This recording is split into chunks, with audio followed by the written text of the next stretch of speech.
নমস্কার, কেমন আছেন সবাই? এলিয়ার গৃহকোণের আরও একটি নতুন রান্নার ভিডিওতে আপনাদের সবাইকে স্বাগত। এখানে ঝিঙে, আলু আর রুই মাছ দেখতে পাচ্ছেন।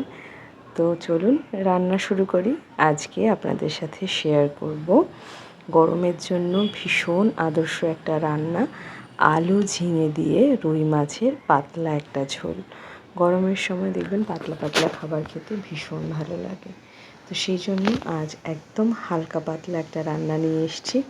খুব তাড়াতাড়ি হয়ে যাবে আর ভীষণ স্বাস্থ্যকর।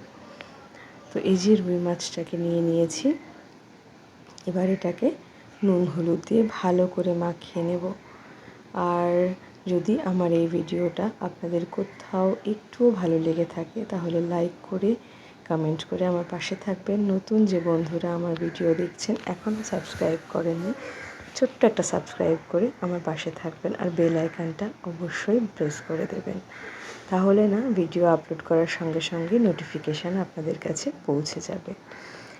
আর যারা এই কাজটি অলরেডি করে ফেলেছেন তাদের অসংখ্য ধন্যবাদ আমার পাশে থাকার জন্য। তো রান্নায় ফেরা যাক। মাছে নুন হলুদ ভালো করে মাখিয়ে নিয়েছি, কড়াইতে সর্ষের তেল গরম হয়ে গেছে।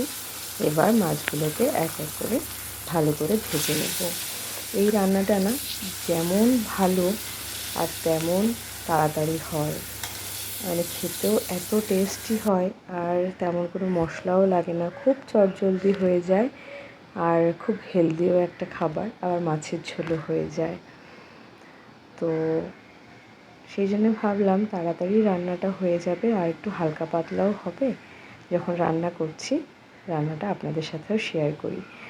অনেকেই ঝিঙে দিয়ে মাছের ঝোল রান্না করেন, তাদের অন্যরকম রেসিপি। আমি আমার রেসিপিটা আপনাদের সাথে শেয়ার করলাম। একই রান্না অনেক রকমভাবে প্রত্যেকটা মানুষ করে।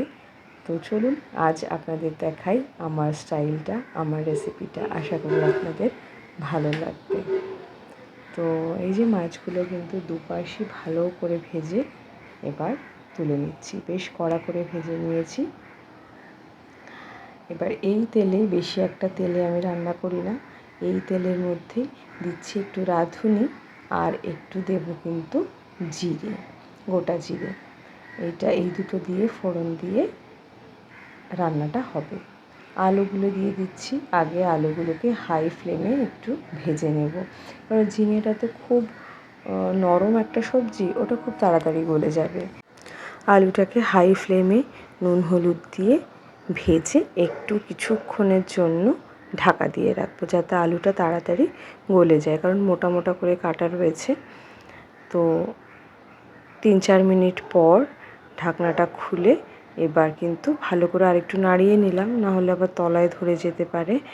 এখন এই পর্যায়ে আলুটা কিছুটা সফট হয়ে গেছে, এই পর্যায়ে অ্যাড করে দিচ্ছি কেটে রাখা ঝিঙেগুলো। সবই আমি লম্বা লম্বা করেই কেটেছি, ঝিঙেগুলোও কিন্তু বড় বড় করেই কেটেছি। তো ঝিঙেটা আলুর মধ্যে দিয়ে এবার এটাকে ভালো করে কিন্তু মেশাতে হবে। কাঁচা লঙ্কা দিলাম। নুন আর ঝালটা যার যার নিজস্ব টেস্ট অনুযায়ী দেবেন। আপনারা যে যেমন ঝাল খেতে পছন্দ করেন বা নুন খেতে পছন্দ করেন সেই রকমভাবেই কিন্তু দেবেন। তো আমি এটা ভালো করে মিশিয়ে নিচ্ছি।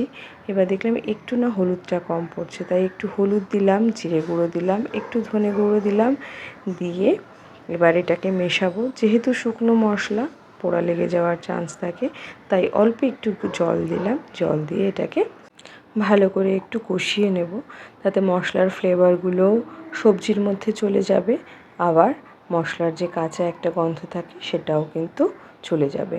একটু নুন অ্যাড করলাম, কারণ ঝিঙে দেওয়ার পর আমি নুনটা দিইনি, তাই আচ্ছা অল্প অল্প কিন্তু আমি এখানে উষো গরম জল দিয়েই মশলাটাকে কষাচ্ছি।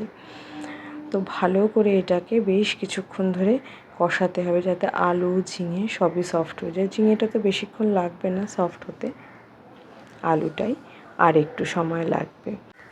ভালো মতো কিন্তু কষাচ্ছি আমি এখনও। যত বেশি রান্নাটা কষানো হবে তত কিন্তু টেস্টটা আরও বাড়ে। মশলা কিন্তু খুব একটা আমি দিইনি, দেখতেই পেলেন আদা আর ধনেটাই যা দিয়েছি, ওটা তো মোটামুটি সব রান্নাতেই অল্প করে একটু দিই, আর খুব বেশি পরিমাণেও আমি কিন্তু দিইনি। তো এই রান্নাটা বাচ্চা বড় সবার জন্যেই কিন্তু খুব ভালো হবে, আমাদের জন্য তো ভালো হবেই। তো এবার কিন্তু আমার প্রয়োজন মতো আমি জল দিয়ে নিচ্ছি গ্রেভির জন্য। আর কষাতে কষাতে দেখুন আলুটাও পুরোটাই কিন্তু গলে গেছে। ঢাকা দিয়ে রেখেছিলাম, কিছুটা গলে গেছিলো, কিছুটা শক্ত ছিল, বাকিটাও কিন্তু গলে গেছে কষানোর জন্য। ঝোল ফুটে উঠেছে। এবার ভালো করে আরেকটু ফোটার পর আমি কিন্তু মাছগুলোকে এক এক করে দিয়ে দেব। গ্রেভির জন্য জলটা আপনারা আপনাদের পছন্দ মতো দেবেন, পরিমাণ মতো দেবেন। আমার যতটুকু প্রয়োজন আমি ঠিক ততটুকুই দিয়েছি। মাছগুলোকে ভালো করে কিন্তু মিশিয়ে নিয়েছি ঝোলের মধ্যে। এবার এটাকে একটু ফুটতে দেব, তারপর মাছগুলোকে একটু এপিট ওপিট করে দেব। একটা পাশ ভালো করে ফুটে ওঠার পর মাছগুলোকে একটু এপিট ওপিট করে উল্টে পাল্টে দেব। তাহলে মাছের মধ্যেও না ঝোল, নুন, ঝাল সমস্ত কিছু ভালো করে ঢুকে যাবে। তো গরমের প্রিয় আলু ঝিঙে দিয়ে রুই মাছের পাতলা ঝোল ইজ রেডি টু সার্ভ। আমার রান্নাটাও প্রায় হয়ে এসেছে, আর একটু নুন দিলাম আমার লাগলো বলে, তাই বারবার বলছি নুন আর ঝালটা অবশ্যই আপনাদের নিজেদের টেস্ট অনুযায়ী দেবেন। তো আমার এই রেসিপিটা কেমন লাগলো কমেন্টের মাধ্যমে অবশ্যই কিন্তু জানাবেন। আপনাদের সুন্দর সুন্দর কমেন্ট আমাকে ভীষণভাবে উৎসাহিত করে আরও নতুন নতুন ভিডিও দিতে। কালারটা ঠিক যেমন দেখতে পাচ্ছেন খেতেও কিন্তু অসাধারণ হয়েছিল। যেহেতু ভয়েসটা আমি পরে দিচ্ছি তাই আপনাদের সাথে এটা শেয়ার করতে পারলাম। আর ঝিঙের ঝোলটা কিন্তু ভীষণই ভালো হয়। অনেকেই ঝিঙে সবজিটা আলু পোস্ত দিয়েই খায়, অনেকে আবার খেতে চান না যে মাছের ঝোল করলে কেমন লাগবে। তাদের জন্যে বলবো একবার ট্রাই করে দেখতে পারেন, ভীষণই ভালো লাগে। আশা করি নিরাশ হবেন না, আপনাদেরও ভালো লাগবে। নতুন কিছু ট্রাই তো করা যেতেই পারে, তাই না?